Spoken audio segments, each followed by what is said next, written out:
बच्चे इस मदरसे में पढ़ रहे थे। मदरसे के टीचर का दरअसल अलकायदा से कनेक्शन सामने आने के बाद इन लोगों ने खुद ही ये एक्शन ले लिया।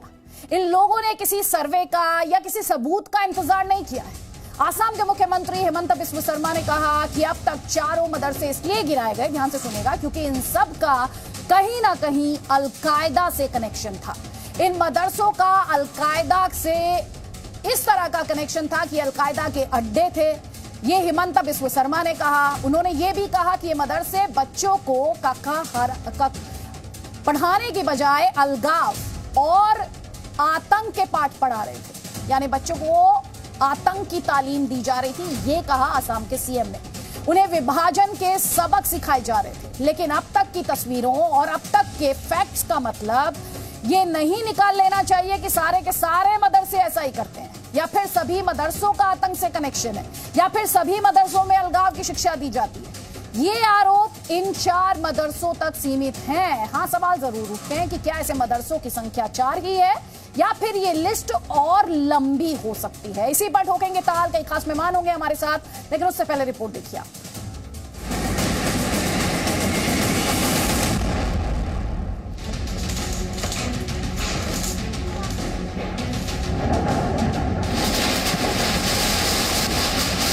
जो भी मदरसा तोड़ा गया है वो मदरसा नहीं था, वो अल कायदा का एक कार्यालय था। तो 2-3 हमने तोड़ा, अभी पब्लिक खुद आके तोड़ रहा है।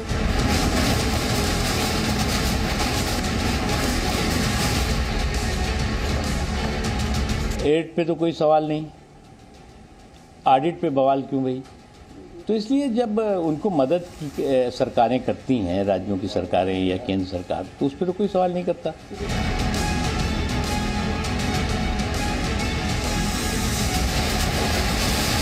साउद्दीन ओवैसी आसाम आके आसाम का मुसलमान समाज को कन्विंस करने का कोशिश कीजिए कि भाई ये मदरसा अलकायदा का कार्यालय होने दीजिए। वो काम तो नहीं करेगा आसाम का मुसलमान। आसाम का मुसलमान तो देश प्रेमिक है। ओवैसी बोलने से भी तो वो काम नहीं करेगा।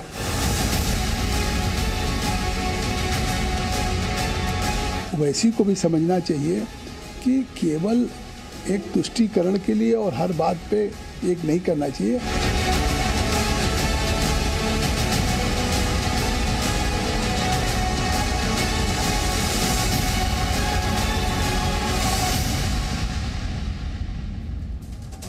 तो आप देख रहे हैं किस तरह से लगातार मदरसों पर जो सियासत है, चाहे वो यूपी में मदरसों के सर्वे से जुड़ी सियासत हो या फिर ये जो आसाम में मदरसों को लेकर जहां मुसलमानों द्वारा खुद ये पहल की गई कि जब उन्हें पता चला कि टीचर का मदरसे में पढ़ाने वाले टीचर का अलकायदा से कनेक्शन, तो किस तरह खुद ही उन्होंने उस मदरसे पर एक्शन ले लिया। ये अपने आप में जो सियासत हुई है बीते दिनों में मदरसों पर, उसे एक तरीके से एक्सपोज करने का काम करता है। लेकिन सवाल लगातार सरकार के एक्शन पर भी उठे हैं। हमारे साथ कई खास मेहमान हैं। सबसे पहला सवाल तो संगीत रागी आपसे है। ये ठीक है कि सारे के सारे मदरसों को आप कटघरे में खड़ा नहीं कर सकते। कुछ मदरसों को लेकर सवाल था, कुछ मदरसों को लेकर आगे भी सवाल है। सर्वे की बात की जा रही है उत्तर प्रदेश में। असम में हमने देखा मुसलमान खुद सामने आए, उन्होंने एक्शन ले लिया। ना किसी सर्वे का इंतजार किया और ना किसी पुलिस के एक्शन का इंतजार किया, लेकिन इस पर सियासत हुई है और सरकार को लगातार कटघरे में खड़ा किया गया है। देखिए अदिति जी, जिन लोगों ने, जिन मुस्लिम भाइयों ने ऐसा निर्णय किया है वो बहुत बधाई के पात्र हैं। वो देश प्रेमी हैं, वो राष्ट्रवादी लोग हैं और हमें उनका धन्यवाद ज्ञापन करना चाहिए। देखिए, उन्होंने सही रास्ता दिखाया है। सच्चाई ये है कि ये इस बात से कोई इनकार नहीं कर सकता कि सारे मदरसे इसी प्रकार की तालीम देते हों, सारे मदरसे जो है आतंकवाद ही की शिक्षा देते हों। ऐसा कहना कोई भी व्यक्ति यदि कहता है तो वो गलत कहता है। लेकिन एक बात तो निश्चित है कि उनमें जिस प्रकार की शिक्षा दी जाती है वह बच्चों में एक प्रकार से दूसरों लोगों के प्रति एक नफरत की भावना भरता है। अब सवाल ये आ जाता है कि क्या सारे मदरसे ऐसे ही हैं? बिल्कुल नहीं, किसी ने नहीं कहा। असम के मुख्यमंत्री जी ने भी नहीं कहा। असम के मुख्यमंत्री जी ने यही दोहराया कि सारे मदरसे ऐसे नहीं हैं। उत्तर प्रदेश के मुख्यमंत्री क्या यही बात वो भी नहीं कह रहे हैं? यदि वो सर्वे करा रहे हैं तो किन मदरसों का सर्वे करा रहे हैं? सारे मदरसों का तो वो सर्वे करा नहीं रहे हैं। वे उन्हीं मदरसों का सर्वे करा रहे हैं जो गैर मान्यता प्राप्त हैं।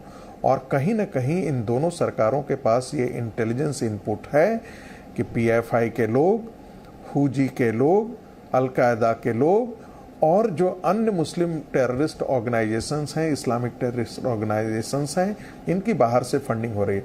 हम में से कौन नहीं जानता है कि आज के दिन में भारत के अंदर जो है वो आने वाले दिनों में समाज के अंदर दरार फैलाने का काम जो है उसमें पाकिस्तान ही एकलौता देश नहीं है। पहले सऊदी अरब इसका नेतृत्व करता था, बाद में पाकिस्तान ने इसका नेतृत्व किया।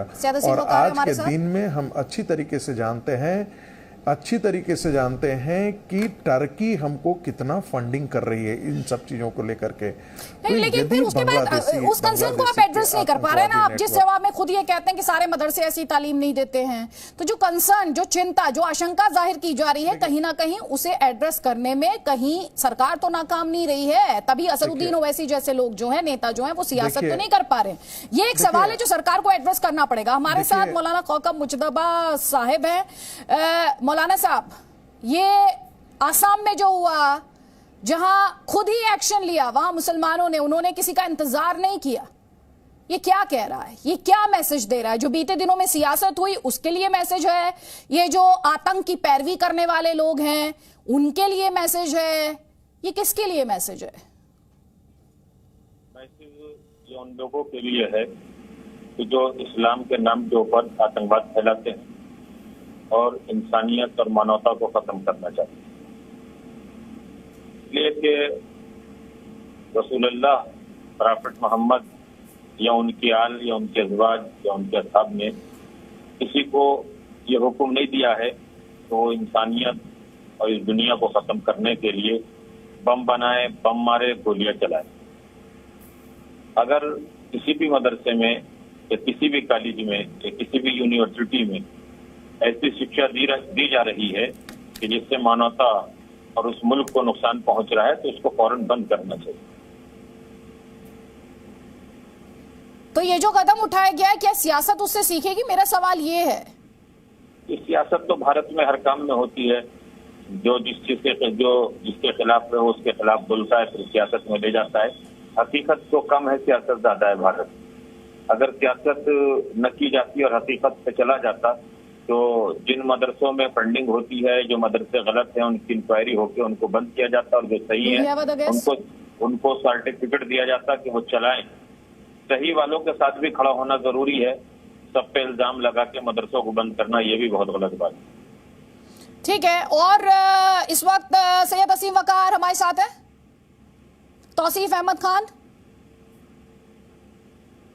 लेकिन यहां पर प्रोफेसर संगीत रागी, जो सवाल है, मैं वापस उसी सवाल पर आती हूं। सरकार कहीं ना कहीं जो कंसर्न्स है और मदरसों की छवि को लेकर जो बड़ा सवाल है, चाहे वो मौलाना मदनी हो, चाहे वो असदुद्दीन ओवैसी हो, दोनों इस बात को उठा चुके हैं कि ये डिसीजन सही हो सकता है। मौलाना मदनी ने कहा, असदुद्दीन ओवैसी ने ये नहीं कहा था, लेकिन गलत तरीके से इसे लागू किया जा रहा है। मैं थोड़ा सा इस पे कुछ कहूं। मौलाना साहब आप पहले बोल लीजिए, उसके बाद संगीत रागी जी बोलिए। मौलाना साहब, हमारा भारत एक संविधान के मतहत चलता है और यहाँ संविधान को ऊपर समझा जाता है। मैं अपना अगर कोई कानून बना लूं और आईन बना लूं तो वो हिंदुस्तान में नहीं चलेगा। वो किसी भी मजहब का रहने वाला हो, किसी भी मजहब को फॉलो करता हो। पहली बात, मैं आपसे एक बात अर्ज करूं, इस भारत के अंदर शिक्षा के लिए इंग्लिश, हिंदी, संस्कृत, उर्दू, अरबी, फारसी और बहुत सी जबानों की यहाँ शिक्षा दी जाती है। हमारे भारत के अंदर मदरसों को सरकार ने मान्यता दी, इजाजत दी, और इजाजत के बाद फिर उनको सरकार ग्रांट पे ले लेती है। तरीका है कानून के, आईन के मुताबिक। लेकिन कुछ लोग ऐसे हैं कि जो ये कहते हैं कि हम अपने मदरसों को कभी भी सरकार से मुलाक नहीं करेंगे, सरकार से मान्यता नहीं लेंगे, सरकार से ग्रांट नहीं लेंगे, सरकार के साथ नहीं चलेंगे, हुकूमत के साथ नहीं चलेंगे। ऐसे हिंदुस्तान के अंदर लाखों मदरसे हैं तो जो भारत का विरोध करते हैं और भारत के खिलाफ हैं। और ऐसे भी हजारों मदरसे हैं कि जो हिंदुस्तान के अंदर रहकर मदरसों में भारत माता की जय भी कहते हैं, वंदे मातरम भी कहते हैं, हिंदुस्तान जिंदाबाद भी कहते हैं। मैं हर मदरसे को शक के दायरे में नहीं लेके जाना चाहता। मेरा एक मदरसा है, मैं सरकार से कहता हूं उस मदरसे की सरकार सबसे पहले इंक्वायरी कराए और उस इंक्वायरी के बाद दूसरे मदरसों की इंक्वायरी कराए। मगर मैं खुद सत्ताधारी पार्टी से ताल्लुक रखता हूं, इस वजह से मैं ज्यादा नहीं कह सकता। अगर सही आदमी मदरसा बोर्ड में बैठ जाए और सही आदमी मंत्री बने अल्पसंख्यक में, तो ये निजाम सुधर सकता है। ना तो सही आदमियों के हाथ में कमान दी जाती है, चाहे वो शिया वक्फ बोर्ड हो या मदरसा बोर्ड हो या अल्पसंख्यक का मंत्री हो। पहले से ये निजाम चला आ रहा है, वो अपनी मर्जी से चलाते हैं। अपनी मर्जी से चलाना ठीक नहीं है। भारत में जो संविधान है, भारत में जो भाषाएं हैं, भारत में जो काम हो रहा है, अपने मुल्क के हिसाब से चलाकर उस शिक्षा को पूरी दुनिया तक पहुंचाया जाए तो मैं समझता हूं कि बेहतर है। लेकिन अगर हम अपनी लाठी से ही काम करें और जो हमें करना है वो हमें करना है, हमें शिक्षा और समाधान और आईन और कानून के मुताबिक नहीं चलना है, तो फिर जरूर है कि शक के दायरे में मदरसे भी आएंगे, मौलवी भी आएंगे। ठीक है, तो आप सीधे तौर पर जो सवाल उठा रहे हैं वो कहीं ना कहीं पॉलिटिक्स से जुड़ा हुआ सवाल है। सैयद असीम वकार, इस पर आपका जवाब। आप मुस्कुरा रहे थे सर। नहीं, मैं तो शुक्रिया अदा करूंगा जनाब हजरत मौलाना कोकब साहब का कि उन्होंने खुद ही बता दिया कि मैं सत्ताधारी पार्टी का नेता हूं। शुक्रिया आपका। देखिए, मैंने भारतीय जनता पार्टी के जो उत्तर प्रदेश के मंत्री हैं जिनके बयान के बाद ये शुरुआत हुई, उत्तर प्रदेश में एक और विभाग है, बाल विकास विभाग। बाल विकास विभाग की एक सदस्य हैं मोहतरमा चतुर्वेदी जी। उन्होंने एक लेटर लिखा है, उसमें उन्होंने लिखा है कि सर्वे मैंने कहा है कराने के लिए और हम लोग सर्वे कराएंगे और उसके बाद मदरसे बंद कराएंगे। अब एक विभाग की सदस्य मोहतरमा कह रही है कि हम मदरसे बंद कराएंगे, दूसरे विभाग के एक ऐसे मंत्री जिनके पास पावर नहीं है वो ये कह रहे हैं कि हम विकास करेंगे। पहले तो ये जो कंट्रोवर्सी है आपस में कि बंद कराएंगे या विकास कराएंगे, ये पहले खत्म कीजिए। ये बीजेपी के ही लोग खत्म कर सकते हैं क्योंकि ये बयान उन्हीं लोगों का है, उन्हीं के विभागों के लोगों का है, मंत्रियों का है। दूसरी बात, मैंने मंत्री जी से एक सवाल पूछा था कि आपने कहा कि मुसलमानों की शैक्षिक सामाजिक जो डेवलपमेंट है उसके लिए उन्होंने जो बजट पेश किया है 1,01,782 करोड़ रुपए का, 1782 करोड़ रुपए का, उसको मैंने बताया था कि ₹1.22 प्रति व्यक्ति प्रतिदिन के हिसाब से आप विकास कैसे कर लेंगे। नहीं आया जवाब, मंत्री जी ने जवाब नहीं दिया। अब मैंने एक और बयान जारी किया, मंत्री जी से गुजारिश की है कि आप सरकार में हैं, आप मंत्री हैं। कल उन्होंने कहा, एक बयान में अपने कहा, मैंने सुना कि उन्होंने कहा कि ओवैसी साहब और MIM वाले नहीं चाहते हैं कि मुसलमानों का शैक्षिक विकास हो, मुसलमान के बच्चे पढ़ें, तरक्की करें। तो उस पर मैंने उनसे जवाब दिया उनको कि हैदराबाद आइए। हैदराबाद में मजलिस इत्तेहादुल मुस्लिमीन के जो नेता अकबर साहब हैं, हैदराबाद शहर में उनके 10 इंटर कॉलेज चलते हैं जिसमें सरकार का कोई पैसा नहीं लगा है। जमीन भी अकबर साहब के पैसे से, उसका कंस्ट्रक्शन भी अकबर साहब के पैसे से। इनकार नहीं कर रहा है, ये आपका पॉलिटिकल, आप लोगों के बीच में आरोप प्रत्यारोप चल रहे हो सैयद असीम वकार। लेकिन असम में मदरसों पर जो एक्शन लिया गया मुसलमानों द्वारा, उस पर आप क्या कहेंगे? क्योंकि बार बार जब सर्वे की बात हुई तो आपकी पार्टी के नेता ने तो यही कहा, असदुद्दीन ओवैसी साहब ने, कि तो मुसलमानों को बदनाम किया जा रहा है, ये तो मुसलमानों को शक की निगाह से देखा जा रहा है। मैडम बोल तो लेने दीजिए सर, आप पिछले 4 मिनट से बोल रहे हैं सर। स्कूलों में करीब 17,000 के आसपास। नहीं, देखिए, अगर नहीं बोलने दीजिएगा तो मैं शांत होकर बैठ जाऊंगा। सर, आपसे जो सवाल है उस मुद्दे पर बात कीजिए ना सर। वाद विवाद के लिए आए हैं, आपकी मर्जी। नहीं, वो भी जवाब दूंगा। है सर आप नहीं, आप ये जो सर प्लीज, मैं चाहती हूँ बहस हो, दर्शकों का वक्त जाया ना हो। आप बस ये बताइए, असम में जो एक्शन लिया गया मदरसे पर, उस पर, और मैं सरकार के एक्शन की बात नहीं कर रही हूं, जो वहां कम्युनिटी द्वारा ही एक्शन लिया गया, उस पर आप क्या कहेंगे? बस इतना कह रही हूं। सिर्फ इतना कहूंगा कि अगर वो जो मदरसे में टीचर पकड़ा गया था, अगर उसका नाम प्रज्ञा सिंह होता तो वो भी सांसद बना दिया गया होता। अगर मध्य प्रदेश में एक आरोपी जिस पर मुकदमा भी चल रहा है, जो मेडिकल ग्राउंड पे बरी है, उस पे आतंकवाद का आरोप है तो आप सांसद बना देंगे, और दूसरी जगह निकलेगा तो आप मदरसा गिरा देंगे, एक की जगह 3-3 4-4 गिरा देंगे। छोटा सा सवाल है, जब जवाब मिल जाए तो दे दीजिएगा। श्रीराज नायर ये हम कह तो रहे आपसे हैं, कह रहे हैं आप आतंकवादियों को कार्रवाई ना कीजिए।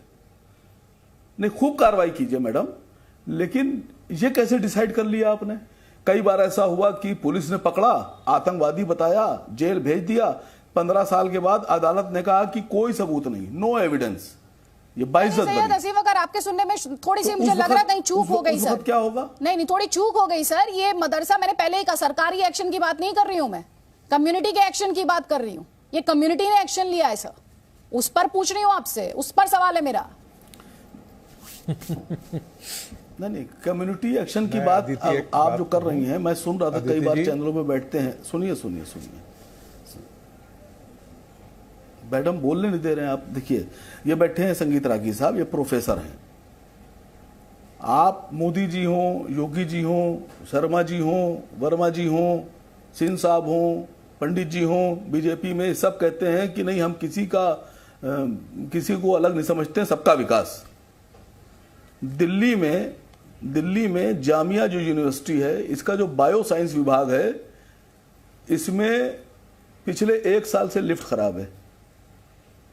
बजट नहीं है आपके पास, मुझे किसी ने बताया, मेरे पास प्रूफ है। आपसे सवाल क्या है? उन्होंने कहा उसी विभाग के नहीं, उन्होंने कहा कि बजट ना होने की वजह से आपसे सवाल क्या है? बजट इंडिया की तीसरे नंबर की यूनिवर्सिटी, आसाम में इंडिया की तीसरे नंबर की यूनिवर्सिटी ने मदरसे पर एक्शन ले लिया, उस पर बोलते हुए नहीं आप, और आप करेंगे पूरी कौम का विकास। नहीं, उस पर आप बोल नहीं रहे सर, उस पर आप बोल नहीं रहे। कोई बात नहीं सर, जल्दी से अतीकुर रहमान, यही सवाल मेरा आपसे भी है, क्योंकि बहुत सियासत हुई है। जी क्या सवाल है आदित्य जी? सवाल ये है, सियासत बहुत हुई है, कम्युनिटी ने तो खुद ही एक्शन लेकर दिखा दिया कि सियासत की जरूरत नहीं है, सही सही है और गलत गलत। जी, बहुत अच्छी बात है। देखिए आदित्य जी, सरकारों के राइट होते हैं, बहुत बड़े राइट होते हैं। वो बुलडोजर भी चला सकते हैं, स्कैनिंग भी कर सकते हैं, मॉडर्नाइज भी कर सकते हैं। आपको जितनी भी ताकत लगाना है तका लीजिए। हम मुसलमानों ने यह ठाना है कि हम यूपीएससी को क्रैक करेंगे, और उसके बाद में श्रीनाथ राय जी कहेंगे, संगीत रागी जी कहेंगे कि आपने यूपीएससी जिहाद किया। हम वो जिहाद करेंगे साइंटिफिक टेम्परामेंट को जो उजागर करता है।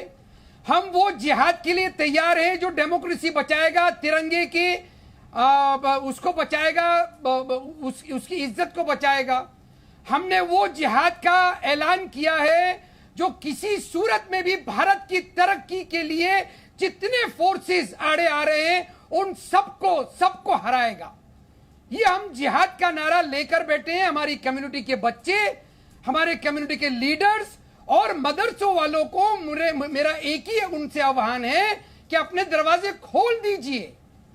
जितने बुलडोजर दाखिल होना है हो जाने दीजिए, जितने मदरसे गिराना चाहे गिरा लीजिए। कुरान मुसलमान के सीने में है और उसके दिलो दिमाग में है। नहीं बुलडोजर चला पाएंगे आप। अतीकुर रहमान जी, हम मुसलमानों ने ये ठाना है, हम मुसलमानों ने ये सोच, ये जो अपने आप में एक सेंटेंस है, और ये जो हम मुसलमान की तरक्की सुनिए, सुन लीजिए, अभी मेरी बात पूरी नहीं हुई सर, प्लीज। डेमोक्रेसी को बचाने के लिए, हाँ, डेमोक्रेसी को तो आप बचाएंगे। डेमोक्रेसी को सुनिए ध्यान से सर, मैंने सुना आपको, मैंने इंटरप्ट नहीं किया था। डेमोक्रेसी को भारतीय बचाएंगे, हिंदू मुसलमान करके नहीं बचाया जाता। डेमोक्रेसी को इंडियन भारतीय कहकर बचाया जाता है, हिंदू मुसलमान करके नहीं बचाया जाता। और आपने भी जिहाद की ठानी है, लेकिन जिन मदरसों पर एक्शन हुआ ना सर, जिन मदरसों पर एक्शन हुआ उन्होंने भी जिहाद की ठानी। उनका जिहाद शायद आपके जिहाद से अलग है। उन्होंने भी तो जिहाद की ठानी ना, बुलडोजर चलाइए, जो एक्शन बुलडोजर। हुआ वो दूसरे बुलडोजर जिहाद के लिए हुआ। चलाइए, बुलडोजर चलाना सरकारों का आपसे राइट जो है। पॉइंट मैंने रेस किया उन पर बात कीजिएगा। अतीकुर रहमान, इमरजेंसी है, हिंदू instant मुसलमान मत injustice कीजिएगा। है। आपने खुद ही आप कहा हम अपने मुसलमानों ने इख्तियारों ठाना का है और आप इस्तेमाल भारत को करें, बचाएंगे। पावर का इस्तेमाल करें। भारत को बचाने की बात भारतीय करते हुए अच्छे लगते हैं, हिंदू मुसलमान करते हुए नहीं। भारतीय बचाएंगे इंडियन क्योंकि डेमोक्रेसी। मुसलमान देश का हिस्सा नहीं है। सुनिए, भारतीय मुल्क का हैं, हिस्सा नहीं है सब भारतीय मुसलमान। हैं। आपको यही बात तो समझ आइए नहीं आप आती भी हमारे है। साथ। आपको यही बात तो समझ नहीं आप आती भी है। यही ये आपका लगाइए दुराग्रह ना। है, ये आपकी सोच है, ये आपकी सोच है। इस देश में आपकी रहने वाला होनी चाहिए, भारतीय, आपकी है। उसका रिलीजन कुछ भी आपकी हो, सोच ऐसी उसका है। रिलीजन कुछ भी हो, मैं ये कह रही आपकी हूँ, सोच तो बुलडोजर जिस वाली उसका है। रिलीजन कुछ भी हो, आपकी सोच तो वो रेप बचाएगा और इस देश मर्डरर्स को। और गुड़ आप वाले ये कह रहे हैं आप पिलाने की है। रिलीजन लेकर आ रहे हैं। आपकी सोच तो रेप आप रिलीजन और एक मर्डरर्स तरफ को डेमोक्रेसी मिठाइयां की बांटने लड़ाई, की है। एक तरफ आपकी डेमोक्रेसी सोच की क्या लड़ाई है की दुहाई बताइए। और दूसरी तरफ आप रिलीजन तिरंगा की को लड़ाई। बचाएंगी। ये दोनों बातें आप कैसे होंगी डेमोक्रेसी जी? को बचाएंगी, आप साइंटिफिक टेम्परमेंट की बात करेंगी। और आपको ये आपकी पता क्या होना चाहिए सोच है? कौन लोग बचाएंगे। चलिए हमारी और मैं आपकी आपको बता सोच एक देती हूँ हो जाए। कौन बचाएंगे। चलिए, आपकी आपने हमारी खुद सोच को एक ही हो जिनका जाए। नेता खुद ही डिक्लेयर कर दिया, उन्होंने तो ऑलरेडी एक्शन लेकर आपको भी दिखा दिया, आपको भी दिखा दिया उन्होंने। किसने declare उन्होंने किया हमारा आपकी नेता? बातों से पहले एक्शन ले हमारा लिया। आप नेता पूछ रहे तो सिर्फ सरकार ने, एक सरकार है, बुलडोजर एक। चला दे। मैं जिस मदरसे की बात करी वहां मुसलमानों का सरकार का नेता बुलडोजर नहीं वही चला, एक है। वहां कम्युनिटी का एक्शन देखने को मिला। उस पर नहीं बोल रहे आप एक तब से। लीडर है सरकार का मुसलमानों बुलडोजर, का, सरकार जानना का चाहिए बुलडोजर। कौन आपने है? बस ये बात बार बार दोहराई है। आपने तो नहीं कहा कम्युनिटी ने जो एक्शन लिया उस पर भी चार बातें बोलते, उनकी भी पीठ थपथपाते। और कहा है उन्होंने रेपिस्ट और मर्डरर्स को मालाएं पिनाने वाले हमको अच्छा। सिखाएंगे, रेपिस्ट और मर्डरर्स को मिठाइयां बांटने वाले हमको सिखाएंगे। इसीलिए मैंने कहा हमने संविधान को बचाने की जिहाद का नारा लगाया है। अगर आप हमारे साथ आ सकती हैं तो बहुत अच्छी बात है, सुनिए। वेलकम। नहीं, सुनिए, Otherwise, अतीकुर रहमान। हम सक्षम हैं अतीकुर भारतवासी। रहमान, ध्यान से सुनिए, मुझे किसी के साथ जाने की जरूरत नहीं है। मैं क्यों, इंडियन क्यों? हूँ, डेमोक्रेसी इंडियन को बचाने का कॉन्स्टिट्यूशन साथ में नहीं यकीन देगी। रखती हूँ, अपने तिरंगे- राइट्स जानती तिरंगे- हूँ, और तिरंगे का सबसे मान ज्यादा रखने के लिए उन भी साथ राइट्स नहीं पर लगी आएंगी। जो लिमिट्स आती रेपिस्ट हैं और उन्हें मर्डरर्स समझती को हूँ। मिठाइयां ठीक खिलाने है, में आपका आप साथ जाकर रहता है उनसे क्या? सवाल। और सुनिए मेरी बात ध्यान से, आप दो शब्द नहीं बोल पाए उन लोगों के लिए जिन्होंने खुद आतंकवाद के खिलाफ एक्शन ले लिया। और आप कहते हैं कि आप उन मुसलमानों की नुमाइंदगी करते हैं। उसमें क्या असम के वो मुसलमान नहीं आते हैं? असम के वो मुसलमान शायद नहीं किसने आते कहा? हैं। हमने तो कोई नहीं बात कहा नहीं, किसी की नहीं आते होंगे, नुमाइंदगी करते हैं हम। तभी आपके हम मुंह से किसी उनकी political तारीफ party में को चार belong शब्द नहीं करते हैं, आप निकले। भूल रही कोई हैं। बात नहीं, कोई आप बात जरा नहीं। मेरा श्रीराज नायर डेजिग्नेशन पढ़िए, सर, क्या पढ़ना आप है? मेरा डेजिग्नेशन पढ़िए पहले। नहीं, सुन लीजिए पहले मेरी बात ध्यान से। मुझे क्या पढ़ना है और क्या नहीं पढ़ना मैं तय कर लूंगी सर। अरे उसी डेजिग्नेशन आप कॉन्स्टिट्यूशन के देखिए ना, तहत। पैनलिस्ट का डेजिग्नेशन नहीं, आपका डेजिग्नेशन मुझे पता है। आपका डेजिग्नेशन क्या है? आपने तो शुरुआत में ही बता दिया आपका डेजिग्नेशन क्या होना चाहिए। हम मुसलमानों ने ठाना है, Very उस good, लाइन में बहुत very कुछ good. कह दिया आपने। और तभी मैंने आपसे Yes, कहा जिनकी नुमाइंदगी yes, करने की बात कर रहे हैं ना मुसलमान आप, देश का अतीकुर हिस्सा रहमान, नहीं है इसका पहले मतलब। उन्हें साथ तो लेकर चल लीजिए। वो तो आपके आपको हिसाब ऑलरेडी से सिखा रहे मुसलमान इस हैं, देश वो की ऑलरेडी आपको तरक्की में राष्ट्रवाद सिखा कोई रहे हैं। मायने कोई बात नहीं नहीं। रखते हैं। श्रीराज नायर, एक्सपोज हो चुकी हैं आप। कोई बात नहीं सर, आपके सर्टिफिकेट की जरूरत नहीं है। जनता को तय कर लेने दीजिए किसका डेजिग्नेशन, किसे पढ़ना और क्या पढ़ना है। देखिए, इतनी बौखलाहट क्यों? सरकार में चुने हुए प्रतिनिधि, जिसको सामान्य अंग्रेजी में लॉ मेकर्स कहते हैं, वो ऐसा कोई भी काम नहीं करते हैं जो कोर्ट में मेंटेनेबल ना हो। तो सरकार कोई ना कोई इंटेलिजेंस रिपोर्ट्स के आधार पर देश हित में, अपने अपने राज्यों के हित में कोई ना कोई कार्रवाई करती है। अगर वो कार्रवाई अगर कोर्ट में मेंटेनेबल नहीं है तो सरकार को औंधे मुंह गिरना पड़ता है, ये सरकार जानती है। यहां पर इतनी बौखलाहट क्यों? एक रिफॉर्म्स के लिए, मेन स्ट्रीम एजुकेशन के लिए, मेन स्ट्रीम शिक्षा के लिए, ये जो समाज जो पिछड़ा है, और आज के साइंटिफिक युग में जहां science, technology, engineering, economics, maths, physics सब सीखना होता है, वहां पे इनको स्टोन एज की थियरी सिखाई जाती है। उसके अंदर बदलाव लाने के लिए सरकार कुछ कदम उठा रही है। यहां पर ये लोग क्यों ये स्वयं अच्छे अंग्रेजी माध्यम में पढ़ते हैं या इनके बच्चों को विदेशों में पढ़ाते हैं, पर यहां पर इनको सामान्य मुसलमान मदरसे में पढ़ना चाहिए, पिछड़ा रहना चाहिए और उसकी सोच पीछे रहनी चाहिए। और वो देश के लिए फिर उसकी क्या योगदान का, उसका योगदान क्या रहेगा? ये बौखलाहट क्यों है, इतनी चिंता क्यों है इन लोगों में? सरकार ने कहा कि पूरे सारे मदरसों का एक बार छानबीन हो, उसके कोर्सेज के बारे में छानबीन हो, तो करने देना चाहिए। उस पर हम जिहाद करेंगे, यूपीएससी में आएंगे। अरे आप में अगर क्षमता है, मेरिट है, तो यूपीएससी क्लियर कीजिए, आईएएस बनिए, आईआरएस बनिए, आईएफएस बनिए, और बने, मुसलमान बने, आईएफएस भी बने, आईएएस भी बने, आईआरएस भी बने। आप ये सब इसको क्या नाम दिया आपने उन लोगों को? यूपीएससी जिहाद। सामान्य रूप से सरकार जो आपने काम कर उनको रही है, क्या नाम दिया? समर्थन करिए। क्या इल्जाम लगाया था? आप अगर यूपीएससी जिहाद, वो मुसलमान को जानबूझकर पिछड़ा रखना चाहती है। आपने यूपीएससी क्रैक करने वाले मदरसा के बच्चों को क्या कहना चाह रहे हैं? असीम वकार, एक सेकंड रुकिए। अतीकुर रहमान, डेमोक्रेसी में एक प्रिंसिपल ये भी है, दूसरे की भी सुनो, अपनी तो कहो पर दूसरे की भी सुनो, ठीक है जी। सैयद असीम वकार, हिमंत बिस्व शर्मा ने यह भी कहा कि असदुद्दीन ओवैसी आकर समझा दे असम के मुसलमान को, लेकिन असम का मुसलमान समझेगा नहीं जो असदुद्दीन ओवैसी समझाना चाहते हैं। असम का मुसलमान देशभक्त है। नहीं अभी तो नहीं, मैंने तो जो सवाल पूछा आपने उनसे, हेमंत विश्व शर्मा से पूछा ही नहीं। तो मैं हेमंत विश्व शर्मा की बात असद साहब से क्यों पूछूं? पहले हेमंत विश्व शर्मा मेरी बात का जवाब दें। मैंने उनसे कहा था कि बहुत बाजुओं में ताकत और बुलडोजर में ताकत है, तो जिससे असलियत में देश को खतरा है चाइना से, जो हमारी सीमाओं में अरुणाचल है ना, उनके बराबर वाला स्टेट, वहां घुसकर कब्जा करके कंस्ट्रक्शन कर रहा है, गांव बसा रहा है, पुल बना रहा है, सड़क बना रहा है। जरा दिखाइए अपनी ताकत बुलडोजर की, देखें जरा कितनी ताकत है आपके। वहां तो दिखा नहीं रहे आप, मजलूमों पे, गरीबों पे।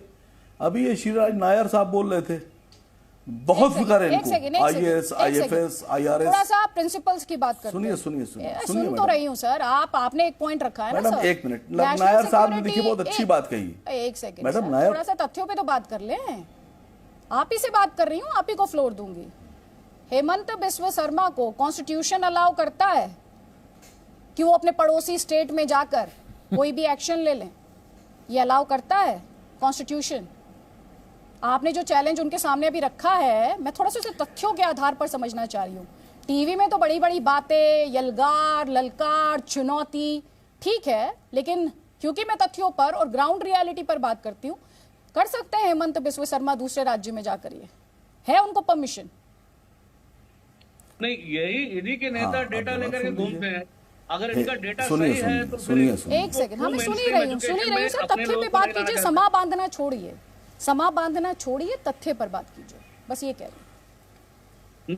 वकार साहब, आपका डेटा अगर सही है तो आपको चिंता का विषय आपके लिए कुछ नहीं कर सकते हैं।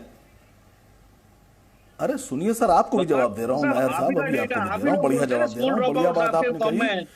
आपको लगता है नहीं, आपको लगता है कि आप सारे जो हमारे मदरसे हैं बंद करा के सबको आईएफएस, आईआरएस, आईएएस, आईपीएस बना देंगे, और खुद आप करेंगे धर्म संसद की तैयारी। विश्व हिंदू परिषद सारे देश के साधुओं को, करोड़ों को इकट्ठा करके धर्म संसद करती है, तो साधुओं को आप आईएफएस, आईआरएस क्यों नहीं बनाते हैं? ये जवाब दे दीजिए। खाली मदरसे वालों को बनाइएगा, साधु संत समाज का मार्गदर्शन कर रही है। हिंदू समाज में अधिक से अधिक क्योंकि सही मार्गदर्शन कर रही है, इसलिए हमारे कौम में बहुत ज्यादा आईपीएस, आईएएस ऑफिसर्स हैं। आपकी लीडरशिप बरगला रही है, गलत मार्ग में ले जा रही है, इसके लिए आपकी कौम में जिहालत है। वो आप ही लोग कहते हैं साहब, वकार साहब, आप ही लोग तो डेटा लेके घूमते हैं कि सबसे ज्यादा स्कूल ड्रॉप आउट्स है, सबसे ज्यादा अंडर ग्रेजुएट। देखिए, जितना देश को बरकरार रहे आप लोग, जितना बरगला रहे हैं आप लोग देश को, आप अपने को पढ़ा लिखा कहते हैं, और पूरे देश को आपने बरगला डाला है। असीम वकार, आप जो कंपैरिजन कर रहे हैं, जो तुलना कर रहे हैं, एक सेकंड रुक जाइए सर। श्रीराज नायर जी, एक सेकंड रुक जाइए। साधु कौन है? साधु एक रिलीजियस डायमेंशन है। हमारे देश का सम्मानित है, नहीं सुन लीजिए, सम्मानित है, हाँ सम्मानित है, लेकिन कौन है? एक रिलीजियस पहलू है, एक धार्मिक पहलू। लोगों को सही दिशा और सही मार्ग। श्रीराज जी, मैं बात करना चाह रही हूँ। मौलाना ये डिबेट में दर्शकों के लिए कर रही हूँ, ये डिबेट में पैनलिस्ट के लिए नहीं कर रही। ठीक है, नहीं, मैं जवाब पूछ रहा हूँ आपसे। सुनिए सैयद असीम वकार जी, वो रिलीजियस पहलू है एक और सेकेंड, जमीयत और मदरसे क्या एक है? एक सेकेंड, जमीयत और मदरसे क्या एक है?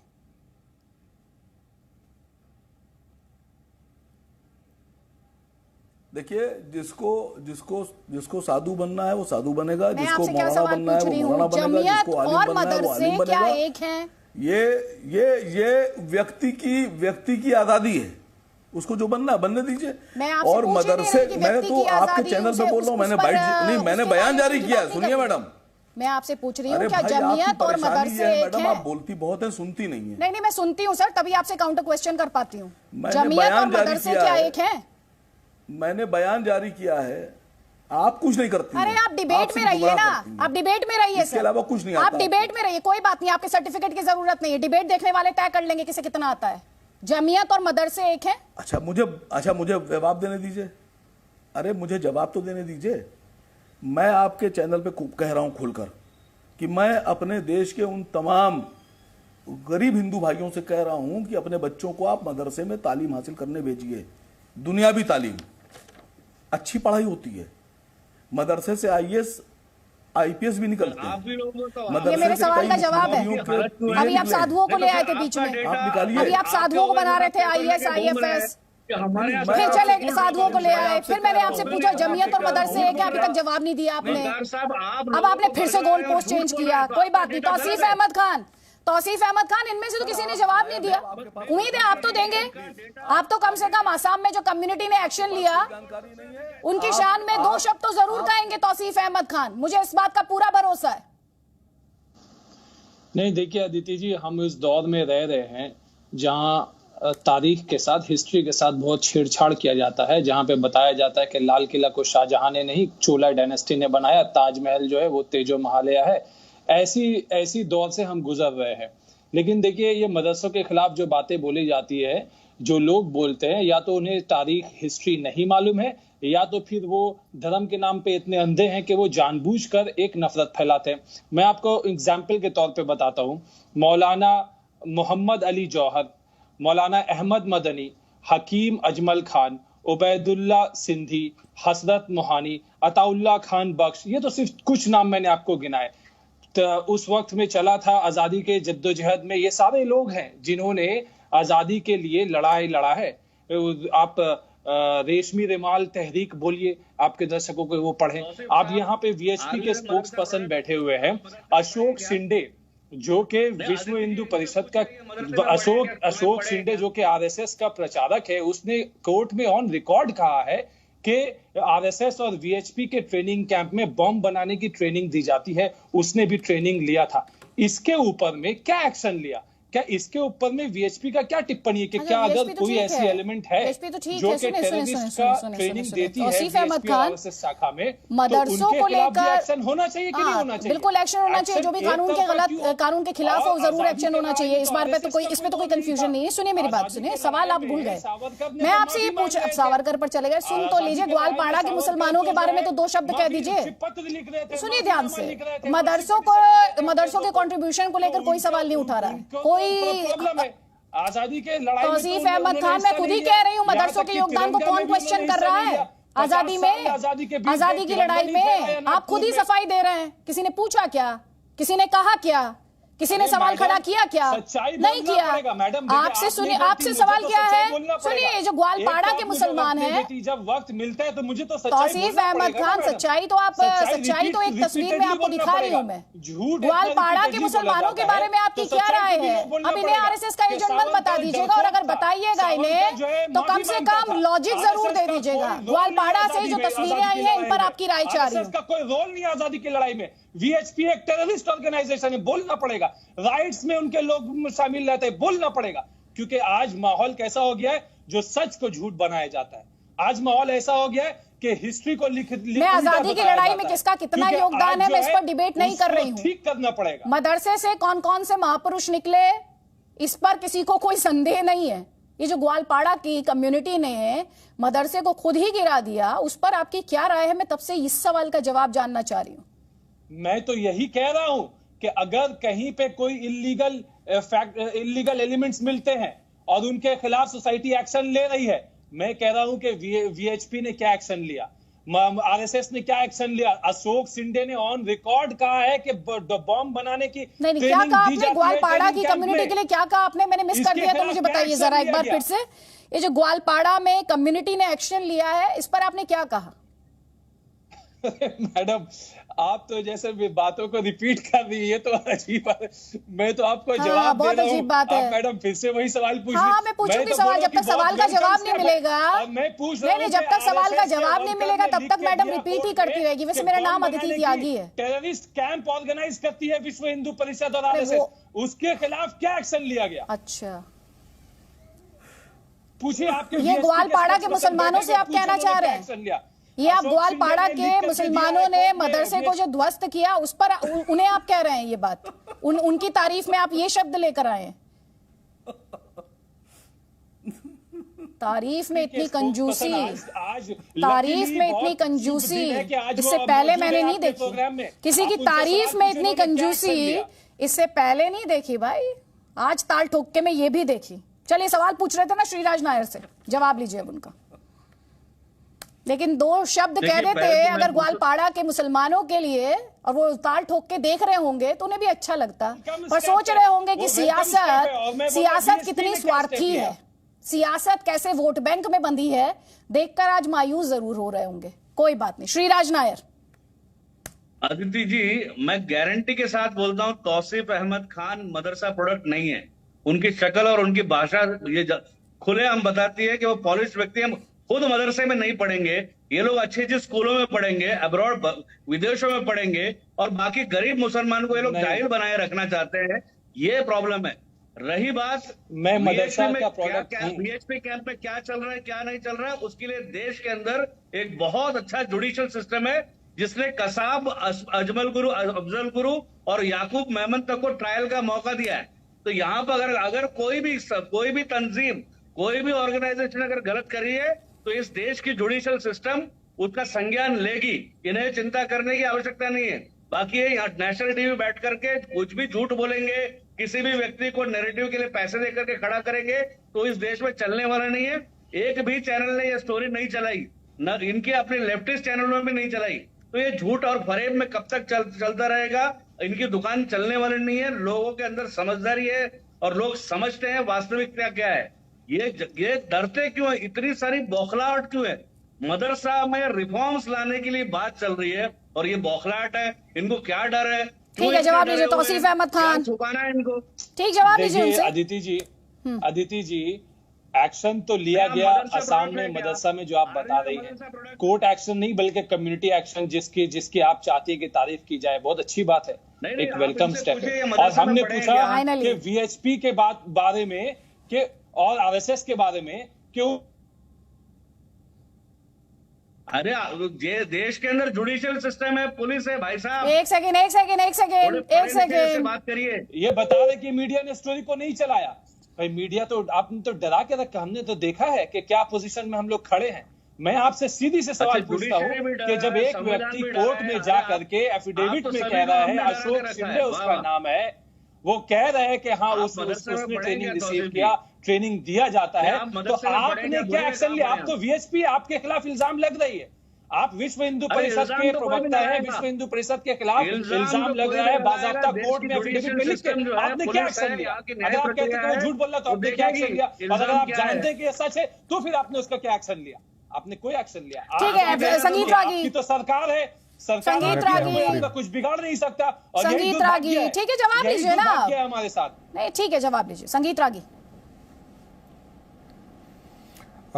देखिए, राष्ट्रीय स्वयंसेवक संघ की शाखा जो है वो पार्क में लगती है, खुले मैदान में लगती है, किसी को भी आकर के वो देख सकता है।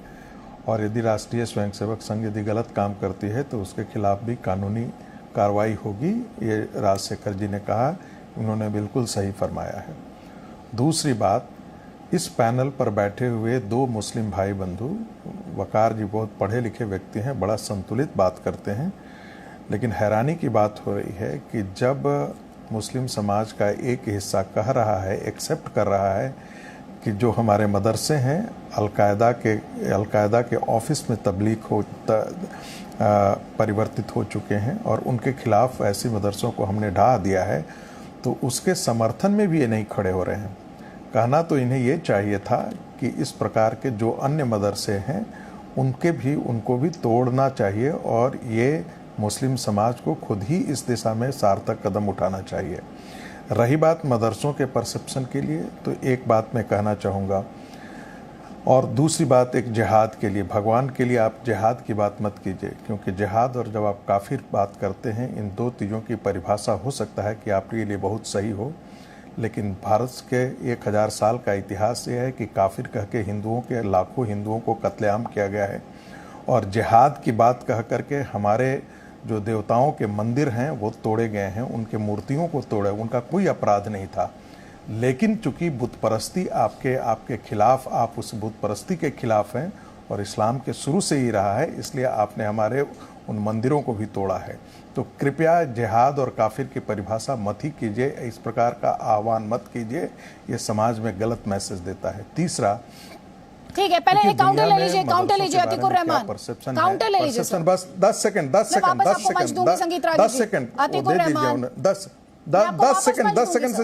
सेकंड से ज्यादा मैं ये नहीं करूंगा। चलिए बात पूरी कीजिए। देखिए, दुनिया के जितने कंट्री हैं आज के दिन में मदरसों को उसी सशंकित नज़र की तरफ देख रहे हैं। इसलिए ये तो मुस्लिम समाज को तय करना है कि वो दूसरों के मन के अंदर जो भय है, शंका है, उसको ख़त्म करें, क्योंकि जितने भी टेरर बॉम्बिंग हुई है वे सारे तबलीगी के मदरसों से ही प्रोडक्ट निकले हैं। देवबंद इस्लाम के जो मदरसे हैं, जो डूरंड लाइन के उस पार हों या इस पार हों, वो टेररिज्म की फैक्ट्री है। ये पाकिस्तान के एक के बाद एक नहीं दसों स्कॉलर ने कहा रखा है। तो हमारे बोलने की आवश्यकता नहीं है, आपके ही मुस्लिम समाज के लोग ही देवबंद के मदरसों के बारे में ये किया जाता है। हो गए 10 सेकंड। संगीत रागी जी जवाब सुन लीजिए। धन्यवाद। आदित्य जी, मैंने इस शब्द का इस्तेमाल नहीं किया है, संगीत रागी जी ने किया था, श्रीराज नायर जी ने किया था। जब हमारे मदरसों के बच्चों ने यूपीएससी क्रैक किया तो इन्होंने यूपीएससी जिहाद नाम लिया था।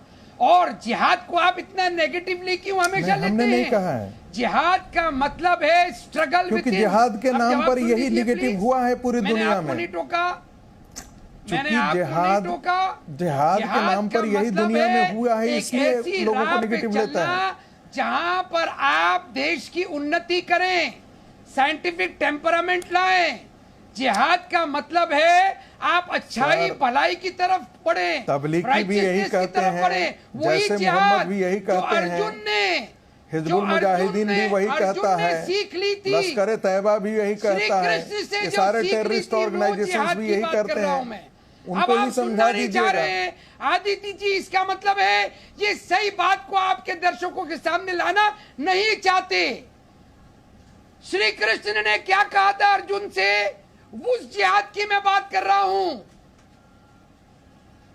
अब आपको समझ में आई बात? कहा था कि जो अधर्मी है उसको मारो, ये नहीं कहा था कि जो हमारे धर्म को नहीं मानता है उसको मार डालो। ये थोड़े कहा था कि जो ईमान वाला नहीं है उसको वो काफिर है। ये श्री कृष्ण ने नहीं कहा था। क्यों लेते हैं? भारत का धर्म श्री कृष्ण धर्म और अधर्म के बीच में अंतर करता है। आप कहते हैं कि हमारे मानने वाले तो धार्मिक हैं, बाकी सब अधार्मिक हैं। ये थोड़े परिभाषा हमारे यहाँ दी जाती है। बचाना, डेमोक्रेसी को बचाना, तिरंगे के इस्लामिक कंट्रीज में कितने इस्लामिक कंट्रीज में डेमोक्रेसी है? आप बताइए ना, कितने इस्लामिक कंट्रीज है जिसमें डेमोक्रेसी है? कितने इस्लामिक कंट्रीज है जहां पर सेकुलरिज्म है? मुझे आप बता दीजिए। संविधान की सुरक्षा कितने इस्लामिक कंट्री? अरे भारत में चूंकि अल्पसंख्यक है, लड़ाई करेंगे आप, तब आपको विशेषाधिकार चाहिए। और आप अपने यहाँ आप मुस्लिम कंट्रीज के अंदर एक समान अधिकार भी आप दूसरे धर्मों को नहीं देते हैं।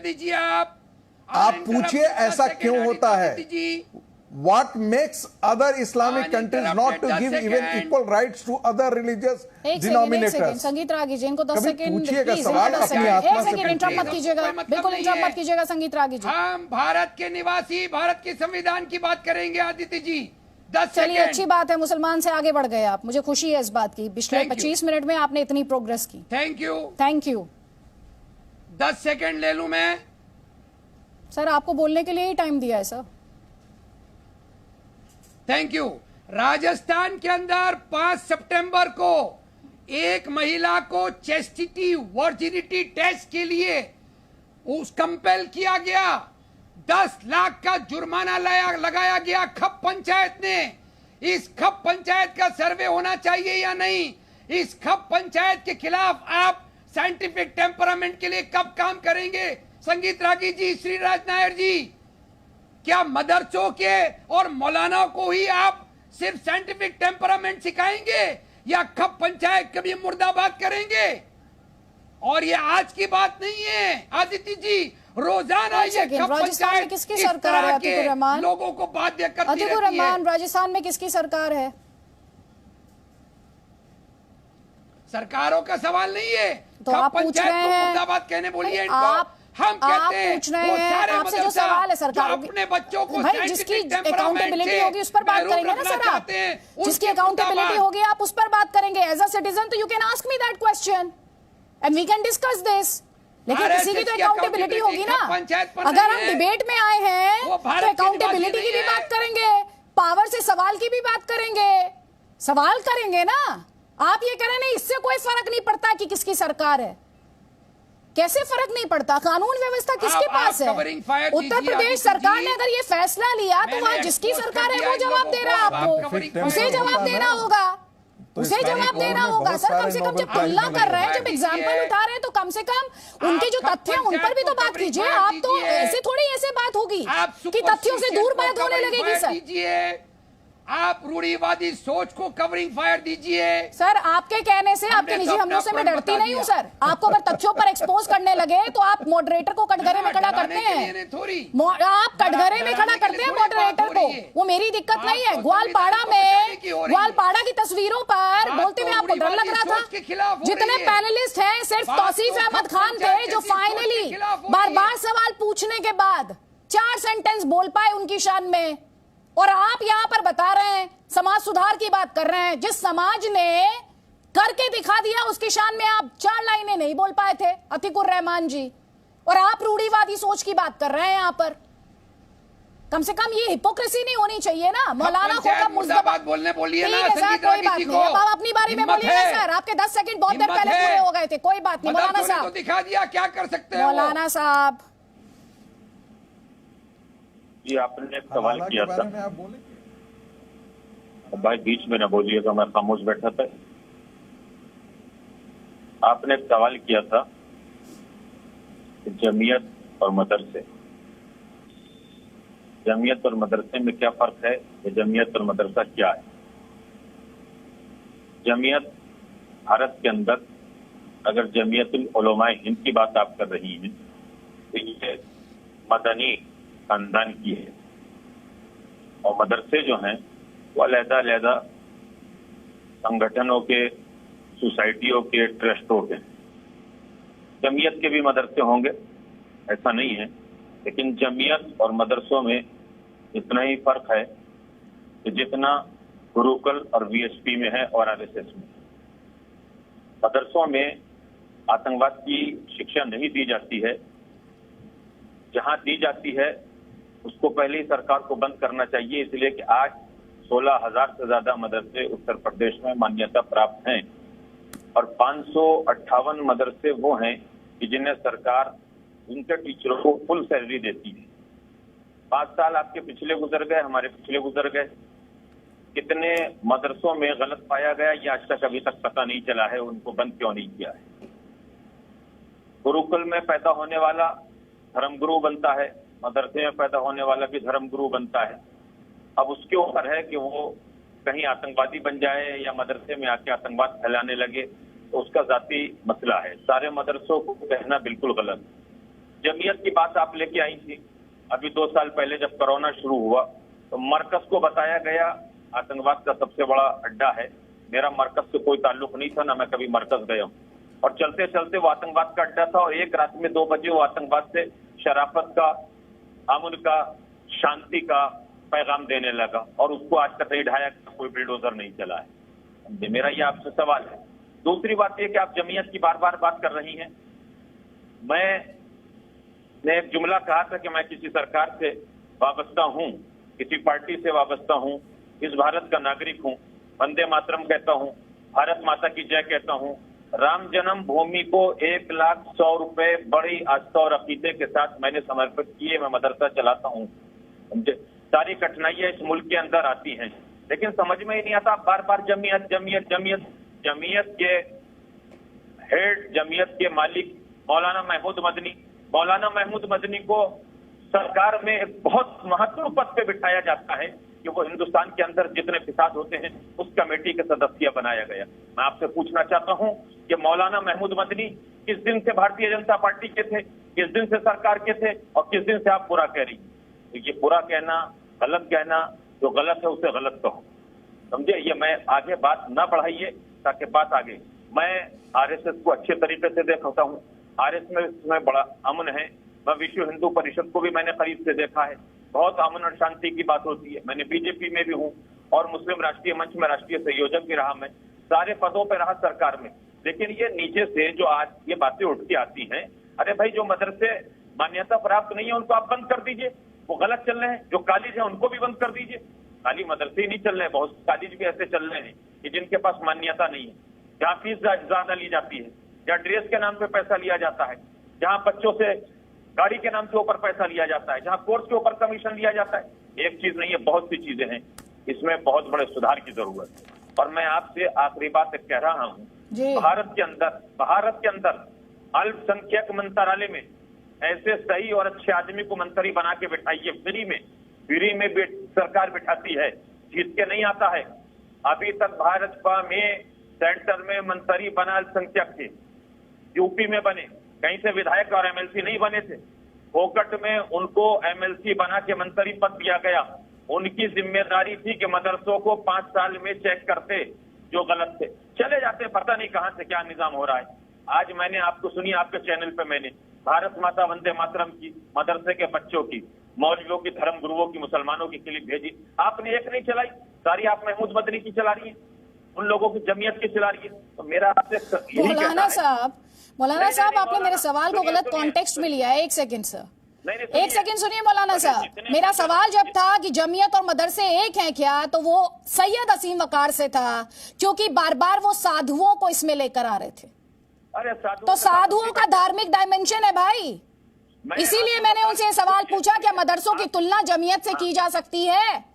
जमीयत एक रिलीजियस ऑर्गेनाइजेशन है, जबकि जब मदरसों की बात की जाती है जनाब, तो मदरसों की जब बात की जाती है तो वहां पर एजुकेशन के पहलू की बात की जाती है मौलाना साहब। तो इसमें मौलाना मदनी का किसी मायने में कोई ना तो उन्होंने किसी की तारीफ किसी ने की है यहाँ पर, और ना किसी की शान में कसीदे पढ़े हैं सर। सुनिए, मैं सब जानता हूँ, आप गुरुकुल को नहीं जानती हैं, आप आश्रम को नहीं जानती हैं, सारे में गया हूँ, स्पीच देता हूँ सारे में जाके।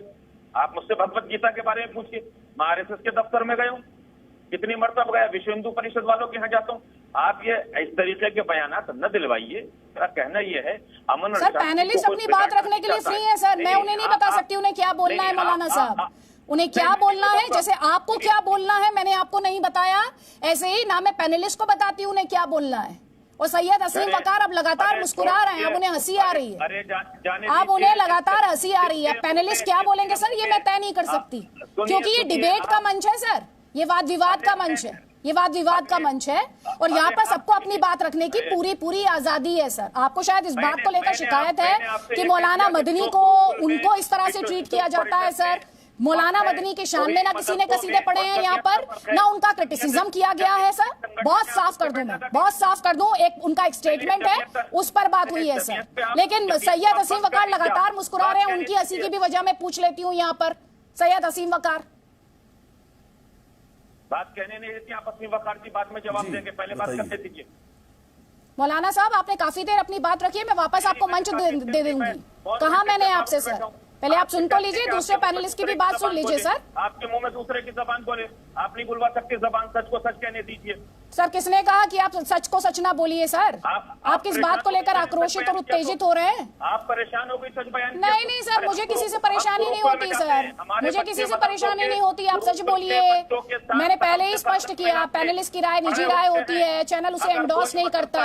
सर सुनिए ध्यान से मौलाना साहब, एक बात का कॉन्टेक्स्ट होता है। मौलाना साहब, बात का कॉन्टेक्स्ट होता है, उसे आउट ऑफ कॉन्टेक्स्ट लेकर जा रहे हैं। अब आप आउट ऑफ कॉन्टेक्स्ट लेकर जा रहे हैं। और एज अ मॉडरेटर बहस को मुद्दे पर रखना मेरा दायित्व है, क्योंकि मैं जनता के लिए डिबेट करती हूँ सर। मैंने आपको भी मंच दिया और दूसरे पैनलिस्ट को भी मंच दिया। Thank you so much sir. Syed Asim वकार।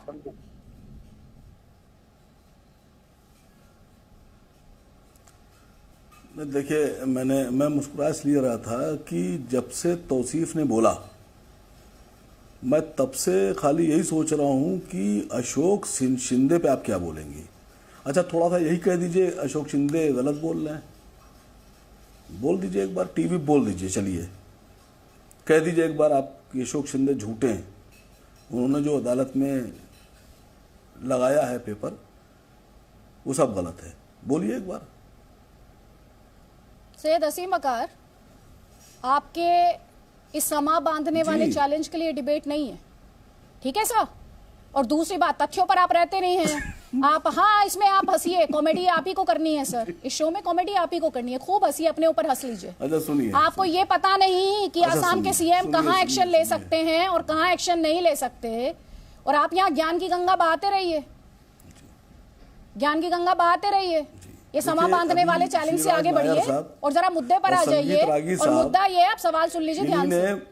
ना सवाल सुन लीजिए और सवाल का जवाब दीजिएगा। सुनिए तो मैडम। हाँ, मैं सुन रही हूँ, अब आपके सुनने का वक्त है। सुन लिया मैंने आपका सवाल सुना ना मैंने, अब मेरा सवाल सुनिए। अरे प्लीज सुन लीजिए। हेमंत बिस्व शर्मा ने जो कहा, हाँ प्लीज सुन लीजिए, सवाल आपके लिए है प्लीज।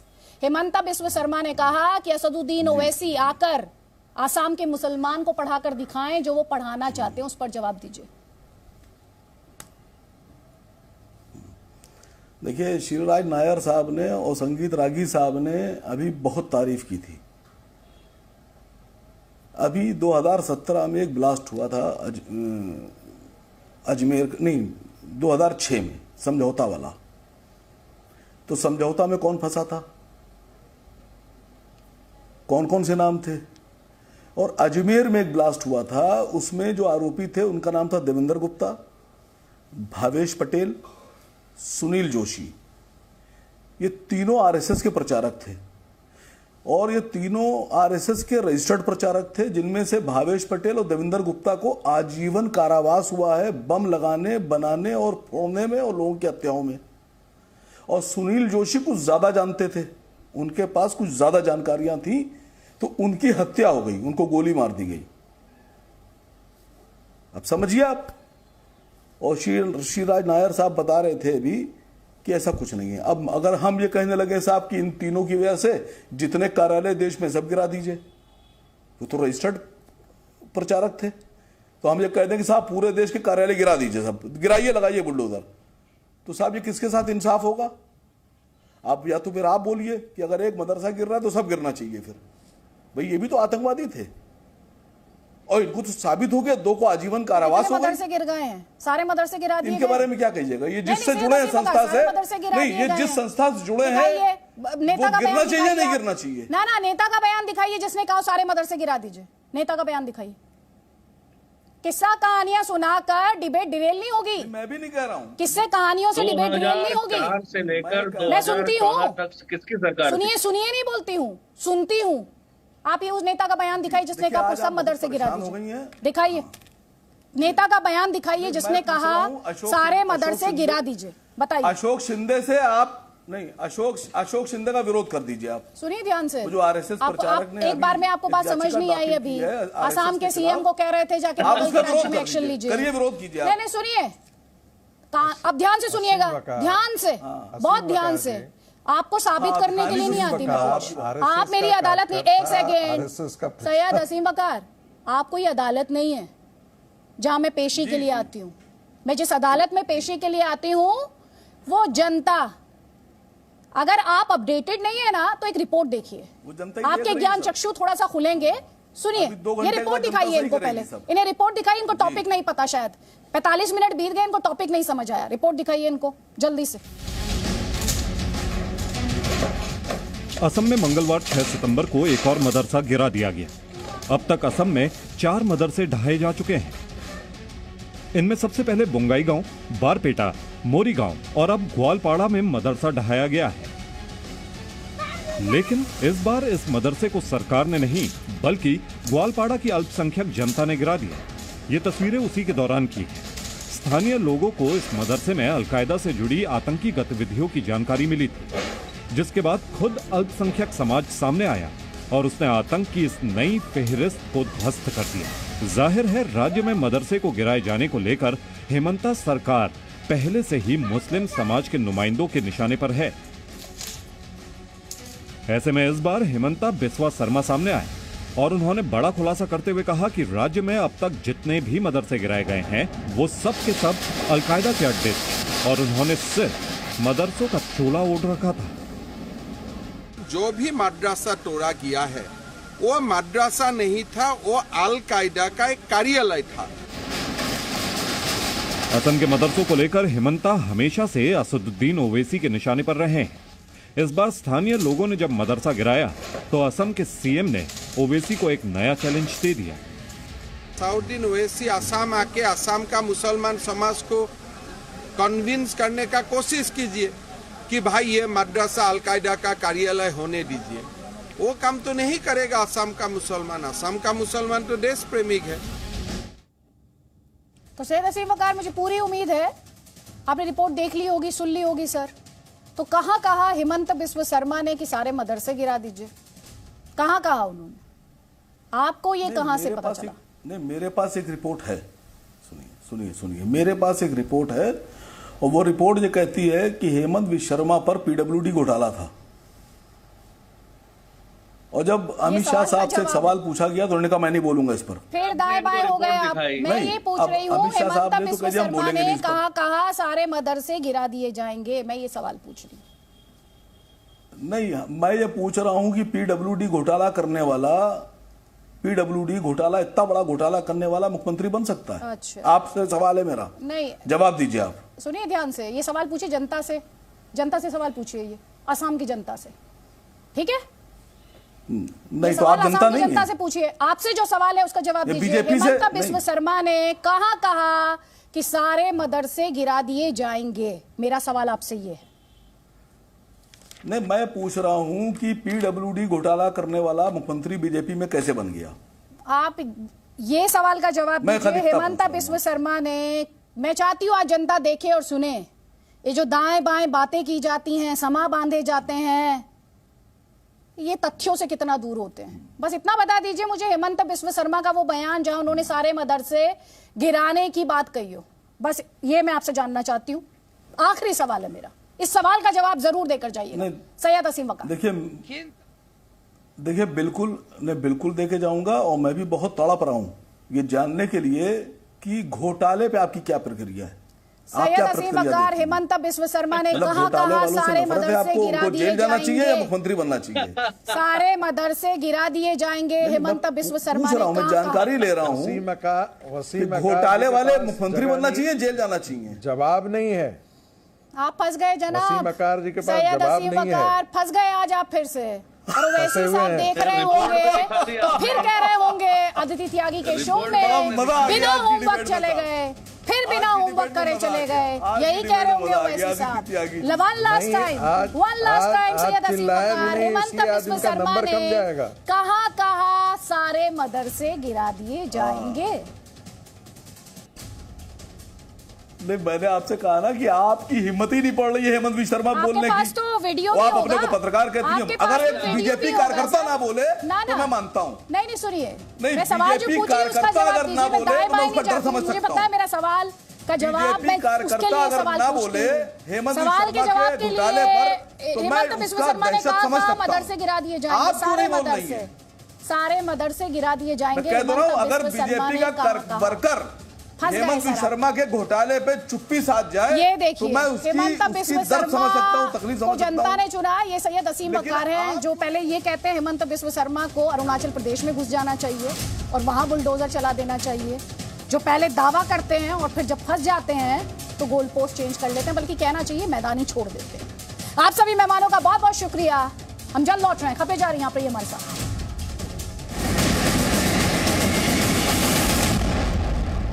मैं कर रहा हूँ जिंदगी को क्लेम और आप? शर्मा ने राहुल गांधी को ये यात्रा पाकिस्तान में करने की सलाह दी है। सीएम हेमंत बिस्वा ने कहा कि भारत तो पहले से ही जुड़ा हुआ है। भारत तो डिवाइड हो गया 1947 में, तो राहुल गांधी को ये यात्रा पाकिस्तान में करना सही है। भारत में यात्रा करने से क्या फायदा होगा? भारत तो जुड़ा हुआ है। अयोध्या में संत कमल नयन दास जी महाराज ने तो यहाँ तक कह दिया कि इनको देश से कुछ लेना देना नहीं है। राष्ट्र विरोधी लोग हैं